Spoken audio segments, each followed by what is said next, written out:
Hello everyone, welcome back to my channel. In this video, we are starting a new anatomy series on the upper limb. This series is specially designed for students who feel that upper limb anatomy is so confusing or difficult to remember. In this first video, we will focus on introduction of the upper limb and its bones. Because without a strong foundation of bones, understanding joints, muscle, nerves and clinical conditions become very difficult. अब बहुत सारे लोगों को लग रहा होगा upper limb क्या होता है? Anatomically, upper limb क्या होता है? Is a part of a body that concerned with movements, manipulation and skilled activities जो हम करते हैं. For easy understanding, the upper limb is divided into four regions: pectoral girdle, arm, forearm and hand. अब काफी ऐसे students होंगे जिनका दिमाग चल रहा होगा कि ये बोन्स क्यों जरूरी होते हैं अपर लिम्ब में. बोन्स क्या होते हैं? बोन्स इसलिए जरूरी होते हैं क्योंकि वो अपर लिम्ब, हमारी अपर लिम्ब में एक फ्रेमवर्क बनाते हैं जो क्या करती है, अटैचमेंट प्रोवाइड करती है मसल्स की, और मसल्स क्या करती है, फिर प्रोटेक्ट करती है इंपॉर्टेंट न्यूरोवेस्कुलर स्ट्रक्चर्स को. और एक बहुत बहुत इंपॉर्टेंट प्ले रोल करता है ये पूरा फ्रेमवर्क, हमारा एक मेजर रोल प्ले करता है जो हमें फ्रैक्चर्स और कोई भी हमारी नर्व इंजरीज होती है ना, उससे बचाता है. That's why in this video we will clearly understand each bones and its basic orientation. Let's start it. अब इस वीडियो का पर्पस क्या है, आप क्या याद करोगे इस वीडियो में?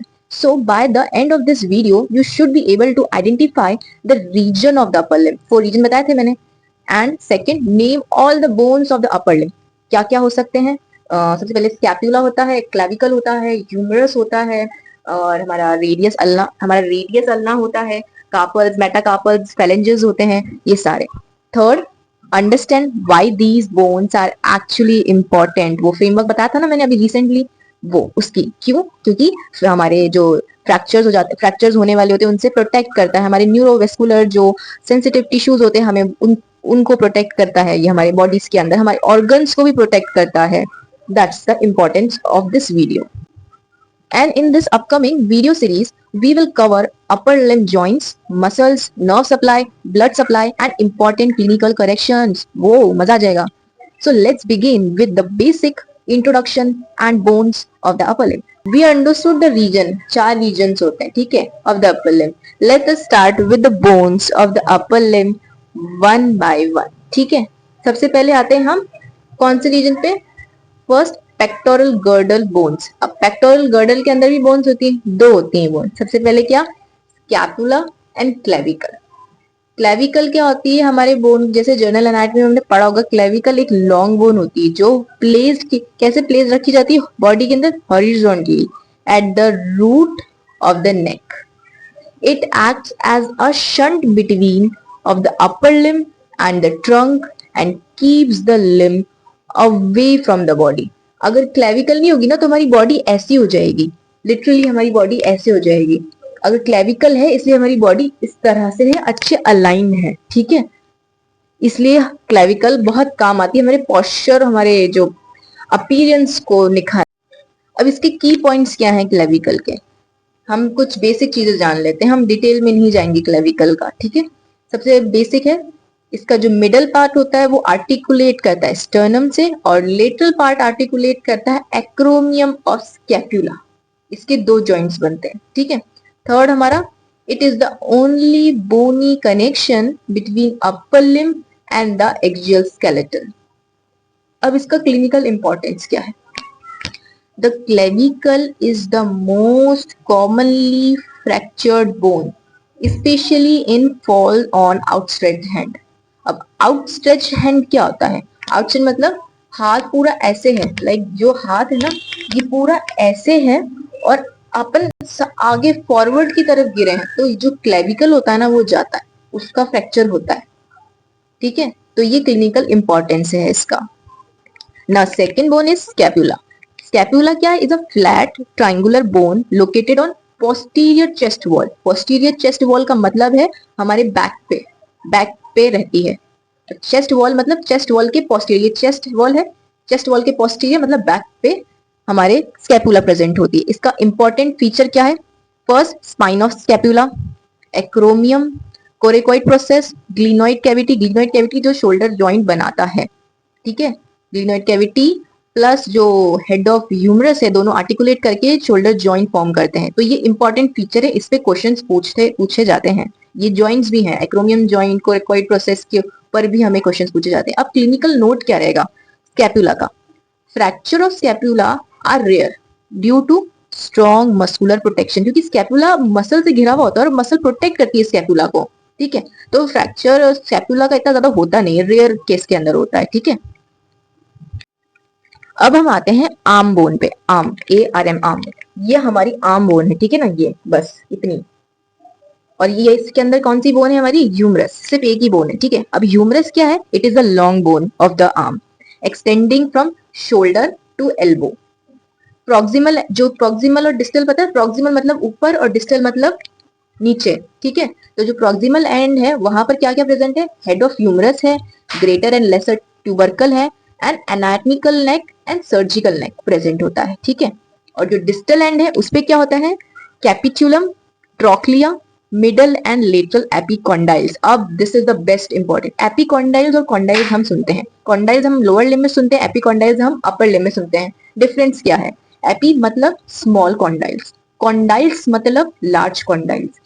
जो ह्यूमरस होता है उसके एपिकॉन्डाइल्स मतलब जो कॉन्डाइल्स होते हैं वो छोटे छोटे होते हैं एज कंपेयर टू फीमर। हम बाद में पढ़ेंगे लोअर लिम्ब, लेकिन थोड़ा बेसिक नॉलेज। ठीक है, तो फीमर के कॉन्डाइल्स बड़े होते हैं, इसलिए हमको सिर्फ मिडल एंड लेटरल कॉन्डाइल्स कहते हैं। और लेकिन जो ह्यूमर होता है, ह्यूमरस होता है, वो उसके जो कॉन्डाइल्स होते हैं नीचे के वो छोटे छोटे होते हैं, तो उसको हम मिडल एंड लेटरल एपिकॉन्डाइल्स कहते हैं। तो that's the difference, don't confuse in this. Now अब हमारी ह्यूमरस की क्लिनिकल इंपॉर्टेंस क्या होती है? First, surgical neck fractures most common है, जिसकी में क्या होता है? जब अगर सर्जिकल नेक फ्रैक्चर हो गया तो कौन सी नर्व डैमेज होगी? एक्सुलरी नर्व, क्योंकि यहाँ से एक्सुलरी नर्व पास होती है, वो डैमेज होगी। और अगर शाफ्ट फ्रैक्चर हो गई तो शाफ्ट फ्रैक्चर हो गई तो रेडियल नर्व इंजरी होती है।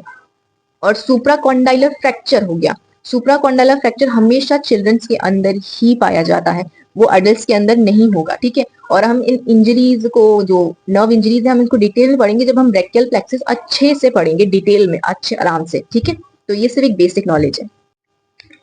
अब आते हैं हम फोर आर्म बोन्स में। फोर आर्म बोन्स हमारी ये वाली होती है, ये दिख रही है, this is the four arm bone, ये वाला।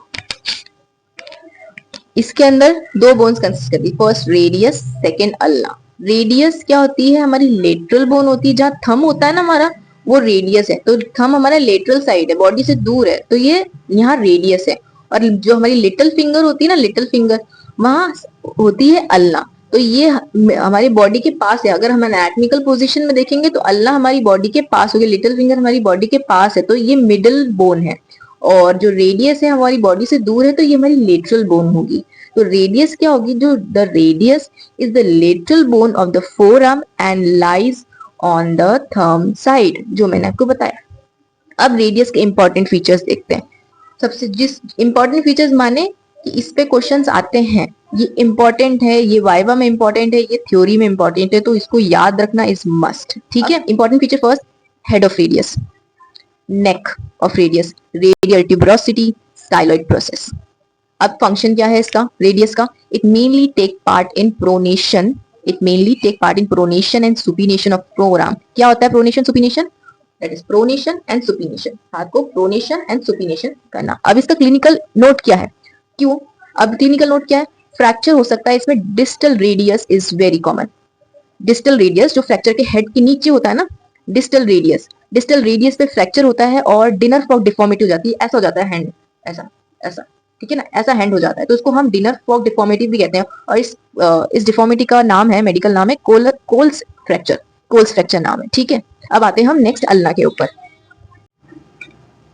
सो अल्ना क्या है? The ulna is the middle bone of the forearm lies on the little finger side. So important feature इसके हो सकते हैं olecranon process, coronoid process, trochlear notch, styloid process. ये हम डिटेल में जब पढ़ेंगे, तब जब हम अल्ना, बोन्स, इन सब को डिटेल में पढ़ेंगे। और जब डिटेल में तब होगी जब मैं सब पे, सारे बोन्स पे सिंगल सिंगल एक वीडियो बनाऊंगी। ठीक है, तो हम इसको डिटेल में पढ़ेंगे, सब कुछ, अटैचमेंट्स, प्रोमिनेंस, सब कुछ। ठीक है, सारे बोन्स की।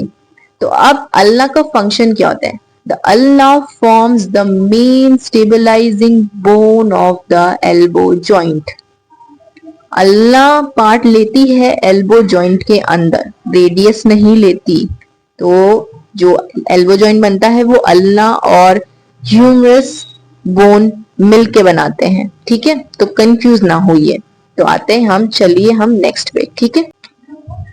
अब आते हैं हम हैंड बोन्स पे। बहुत डिफिकल्ट है पर ये बहुत ज्यादा इंपॉर्टेंट है।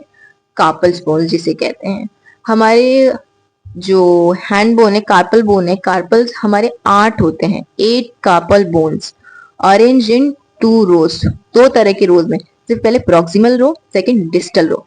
प्रॉक्सिमल रो में कैसे अरेंज होते हैं ये? प्रॉक्सिमल में फर्स्ट आता है हमारा स्केफॉइड, लूनेट, ट्राइक्यूट्रियम, पीसीफॉर्म, ठीक है। ध्यान से, सबसे पहले स्केफॉइड, लूनेट, ट्राइक्यूट्रियम, पीसीफॉर्म। और फिर डिस्टल रो में कौन आता है हमारे? Trapezium, trapezoids, capitate and hamate. Distal row में कौन आता है हमारे? ट्रेपीजियम, ट्रेपीजॉइड, कैपिटेट, हेमिट, ठीक है। अब इसका क्लिनिकल इंपॉर्टेंस क्या होता है, ये क्यों इतना जरूरी है, क्लिनिकली जरूरी है ये पता है? क्योंकि इसके अंदर कार्पल्स 8 बोन होती है, इसके अंदर से एक ऐसी बोन है जिसका फ्रैक्चर बहुत कॉमन होता है, बहुत कॉमन होता है, वो है स्केफोइड।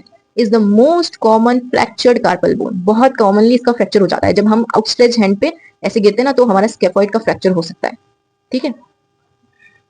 अब आते हैं हम हमारे मेटाकार्पस पे। मेटाकार्पस 5 होते हैं, जैसे हमारी ये 5 डिजिट्स हैं, ठीक है। They are form the framework of the palm. अब वो अगर ये बोन्स नहीं होंगे तो हमारा हाथ ऐसे नहीं दिख पाएगा, हमारा हाथ चूड़ा वो दिखेगा एकदम, ठीक है। जैसे किसी ने ना जो पूरा पूरा अंदर का ना सारा मांस वगैरह सब निकाल दिया, ठीक है ना, ठीक है, जूस की बॉटल के साथ पूरी पिचक जाती है, वैसा दिखेगा हमारा हाथ। तो अब इसका क्लिनिकल नोट होता है। इसके अंदर सबसे जो मोस्ट कॉमनली फ्रैक्चर होता है ना, वो होता है 5th मेटाकार्पल, 5th मेटाकार्पल ये वाला, ठीक है।